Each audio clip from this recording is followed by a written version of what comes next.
Hello everybody, welcome back to another Mortal Jellyfish video. In this video we're going to talk about the New Year's bundle, but also mainly focusing on the Yuzi kit and whether you should or should not buy it. This video is solely to help you maybe save some Robux or maybe convince you to spend some Robux, but either way, just a little bit of guidance from somebody who owns the items. That said, I do make Bedwars content pretty often, so make sure to like and subscribe. It does help out a ton, and it helps support videos like this so I can help save people's Robux. So yeah, starting off real quick, we're just going to talk about the bundle as a whole, just real quick before we dive into the kit. These 4 sprays, I don't care about sprays. To me, they're just a bulk of the game that is just filler items that are kind of just a waste. No offense to anybody who loves these, I just kind of think they're a waste. They don't do anything special for me. I just still use my Vulcan Love emote, and that's the only one I use. I don't really change it up too much. Next up is the kill effect, which puts lanterns around everyone. It's an alright kill effect. I'll probably insert some gameplay of that kill effect right here for you. So it's alright looking, nothing too fancy. I think some other ones are a bit better. And then, you know, the last final thing besides the kit is the skin. Is the skin worth buying the bundle? So basically what the skin's going to do is give you this tagger head, some tagger stripes, and then it's going to give this tagger striping to all the swords along with like the, I don't know, it looks like a 1,000-degree knife challenge tip of the blade. Yeah, that's basically all the skin's going to do. I kind of like the skin, but I kind of don't. The head's really big and clunky, kind of blocks your view just somewhat, you know, just a little bit, not a ton, but it does block it a little bit, just a wee little bit. Other words, yeah, the skin's pretty cool. It does help hide what swords you're using to your enemies, and that's just one other perk of this kit as a whole. When you wear armor, you barely see any of it, and you'll see that in the gameplay part of this. That said, we're going to move into some gameplay now, and we're going to talk about the pros and cons of the Yuzi kit, and then after that, we'll talk about whether you should or should not buy that kit. Okay, so as we get some gameplay rolling here in the background for you, I do just want to say that I got 5 pros and 4 cons for this video specifically. If you think of any other pros or cons to this kit yourself, make sure to drop them in the comments below. I like to read them and it helps me, and it also helps the other people who may be interested in this kit. That said, let's hop into the pros first, and then we'll get into the cons to weigh out those pros, and then after that I'll give you guys my opinion on whether you should or should not buy this kit. So, right into these pros here. The first one is going to be that the first pro is that you have an AoE hit. Now, for anybody who doesn't know what AoE stands for, that's area of effect, which basically means it can hit multiple people. So you'll charge up your blade, you'll leap forward a tiny bit, and you'll hit everybody around you for a partial amount of the sword's damage you deal. I think when I had a wood sword, it would deal 20 damage a normal hit, but it was doing like 12 with the AoE hit, which is actually pretty good when you compare it to something like Void Regent, which only does like 5 damage, or like I think 9 damage to no armor. So it's AoE hit hits a bit harder than like Void Regent's AoE axe ability. So the AoE hit is pretty useful actually, although it's obviously not going to be useful unless there's multiple people around.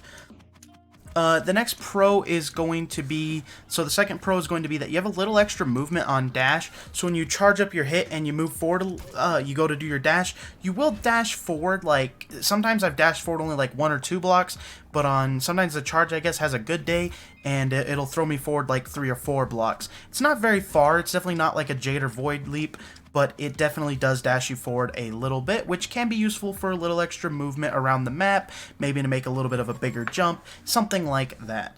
The third pro we got is that you can hit through blocks. Now, I don't know how many examples of this is going to be in the footage of this video, but I definitely do know you can hit through blocks with this. I don't know if that'll get patched out or not, but it definitely does, like Void Regent. If you use it near the area, it will go in that general, like a circle, kind of like a circle that's not there, but you know it is there, and it will hit everybody in that area, regardless if they're behind blocks or not. So that's pretty useful to hit people behind blocks, not gonna lie. And then the fourth pro is going to be that armor and sword can be hard to see what they are. So now this is kind of confusing, so let me explain. So when you have this kit on, whether you have the skin or not, the skin will help even more with this because it does cover the sword up even more with that like red and yellow glow it gets. But without it either way, you have a smaller sword than the normal sword in the game. This means when somebody's farther away, it is harder to read what sword you have. Like when you see an emerald sword, normally you'd see that all the way across the map. With this really thin, tiny blade, it can be a bit hard to 100% tell what the enemy has from across the map. To me, that is a definite pro. And then with the armor, this very similar thing. You'll see very little bit on the top of the shoulders and a little bit in the chest area of the armor, but it hides most of it really well. So your armor and sword kind of being a little bit of a mystery with this kit, in my opinion. Maybe other people think it's way easier to read, but when I verse some, or even when I kind of think about, like when I look at my own character, they definitely are a lot smaller and a lot harder to see what they are wearing or what they're using. Maybe the devs will add something to fix this up, but I don't really see them doing that because that would require some cosmetic change to all the work they've already done to this kit. That said, we're going to move into the 5th Pro, and the 5th Pro is that is actually just super fun to give your best anime scream while charging up the sword. So yeah, definitely give that a try.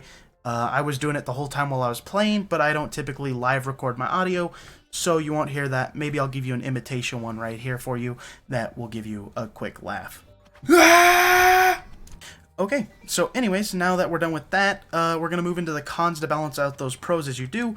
Once again, we have 4 cons here. If you think of any others, let me know in the comments below. So the first con that this has is that it has a charge up time on the hit.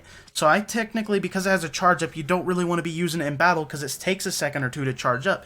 And in a second or two, somebody could hit you 2 or 3 times in Bedwars. So it's not really good for charging up mid-fight, but you know, maybe you exited a fight and as you're coming back in, you can charge one up and hit them.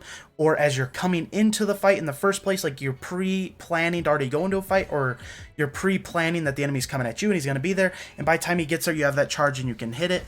So yeah, you do definitely got to pre-plan that hit because it does have a charge timer, so it's not very fast. And yeah, that's one con to it. The second con we have is that your dash is shorter range than Void and Jade. Now, yeah, maybe this isn't that big of a con, but you know, when you think about that fact that like Void has an AoE lifesteal hit with a further leap, and all this one has is a slightly higher damage, shorter dash, I almost would say that Void in a sense is better than this, but Void is a very limited kit, this is not. So, you know, a short dash with AoE damage, it's not as good as Void or Jade. Void or Jade, definitely if you want more movement or a longer range leap for sure. And that's going to bring us into the third con, and that is requires a good sword to do good AoE damage. This kit's sword's AoE damage obviously scales with its sword, so if you have a better sword, you're going to deal better damage. And that also goes into if the enemy has armor, your AoE is going to be even less damage than it was before, obviously. So yeah, a good sword definitely makes this kit better than it was. That said, that's a bit better than things like Void because you can at least upgrade your weapon to give you better AoE damage. Later on game, Void's axe does like no damage. And that's going to bring us into our last and final con, which that 4th con is going to be anime screams will start to hurt your throat after a while. If you do it one too many times or one too many really loud ones, you may notice a slight pain growing in your throat from that. So definitely don't anime scream all the time with this kit, or if you are going to, like me, maybe take a break from the kit every once in a while. Now, that said, those are all the pros and cons I have for this kit. If you have any ones, like I said, let me know in the comments below. Other people appreciate them. I appreciate them. But that said, it's time to get into the opinion-based part of this video. If you don't like other people's opinions, it's your time to take off, because now this is getting into my opinion and how I personally feel about the kit. So, I personally think the kit is, it's rather fun. It's kind of interesting. It's definitely, I know it kind of slides in that same area with Jade and Void. It most certainly does with a dash AoE hit. It kind of does feel like a Jade in that sense. But I think the outfit styling and the different sword and everything, just the whole unique feel the kit gives, is really nice. It's really something different in the game. And with that, it leads to quite a bit of fun for me personally. I thought it was a pretty fun kit to play. Do I think it's the strongest kit in the game? Does it compete with Barbarian and Airy?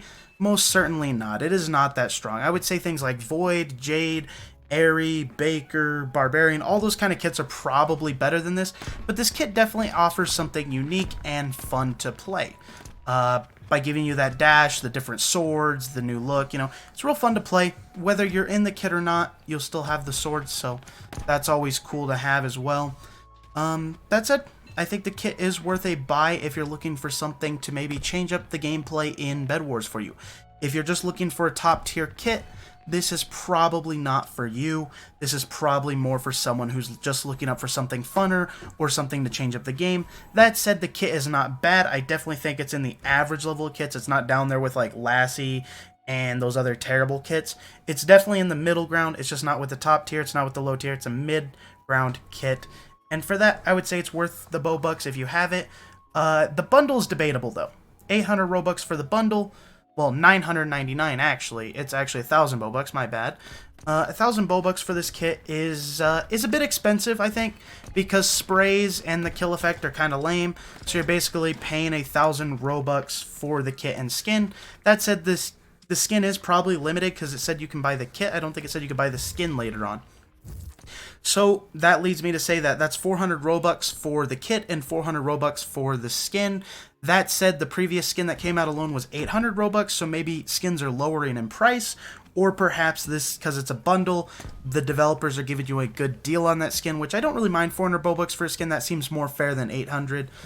So the bundle is cool if you really like the Tiger skin, but if you're not really a fan of collecting skins, I would say just wait until February 11th and just buy the kit alone.